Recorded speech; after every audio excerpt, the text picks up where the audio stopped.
আপনি কি জানেন লিওনেল মেসি ফুটবল ইতিহাসের প্রথম অধিনায়ক যে কিনা ইসরায়েলের বিপক্ষে ম্যাচ বাতিল করে জরিমানা গুনছেন? না, আপনি এটা জানবেন কেন?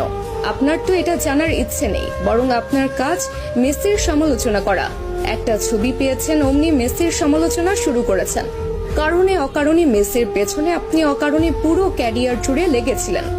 তাহলে শুনুন, মেসি ফিলিস্তিনের মানুষের প্রতি কতটা মানবিকতা দেখিয়েছিলেন। সাল 2018 রাশিয়া বিশ্বকাপের আগে আর্জেন্টিনা মাঠে নামবে ইসরায়েলের বিপক্ষে। সবকিছু ঠিকঠাক। ঠিক সেই মুহূর্তে ফিলিস্তিনের তরফ থেকে জানানো হলো এই ম্যাচটা যেন আর্জেন্টিনা বাতিল করে।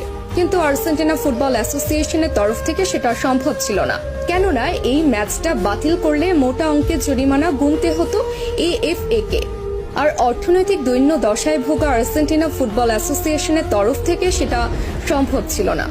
ঠিক সেই মুহূর্তে ফিলিস্তিনের মানুষ সরাসরি খোলা চিঠি ছুড়েন মেসির কাছে। আর্জেন্টাইন অধিনায়ককে অনুরোধ জানানো হয় ম্যাচটা যেন বাতিল করে, এবং মেসি তাদের অনুরোধে সাড়া দিয়ে ম্যাচ বাতিল করেন এবং নিজ পকেট থেকে জরিমানা পরিশোধ করেন আর্জেন্টাইন ক্যাপ্টেন। সঙ্গে সঙ্গে ইতিহাসের প্রথম ক্যাপ্টেন হিসেবে ম্যাচ বাতিল করে জরিমানার টাকা পরিশোধ করে অনন্য দৃষ্টান্ত রাখেন লিও। এবার বলুন, কোন মেসিকে নিয়ে সমালোচনা করেছেন? কতজন মানুষ এইভাবে নিজ পকেট থেকে জরিমানা গুনেছেন ফিলিস্তিনের জন্য, বলুন তো? এরপর যদি মেসির সমালোচনা করেন, দয়া করে আয়নায় মুখখানা দেখবেন। এবার আসি এই ছবির ঘটনায়। এই ছবি যেটা দেখছেন সেটা মেসি ছিলেন, কিন্তু মেসি তো সেখানে একা ছিলেন না, অথবা মেসির কোনো ব্যক্তিগত সফরও সেটা ছিল না, বরং সেটা ছিল ক্লাব বার্সেলোনার সফর।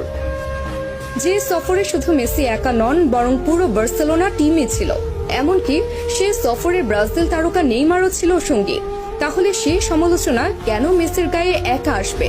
তাছাড়া প্রশ্ন আছে আরো একটা, সে সফরের জন্য ফিলিস্তিনের পক্ষ থেকে কোনো অনুরোধও জানানো হয়নি সফর বাতিল করার জন্য, অথবা ফিলিস্তিনিরাও সে ছবি নিয়ে কখনো আপত্তি তুলেনি।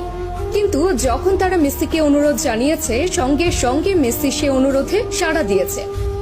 এবার বলুন, মেসি তাহলে কিভাবে ওই ছবির জন্য সমালোচনার প্রাপ্য হন?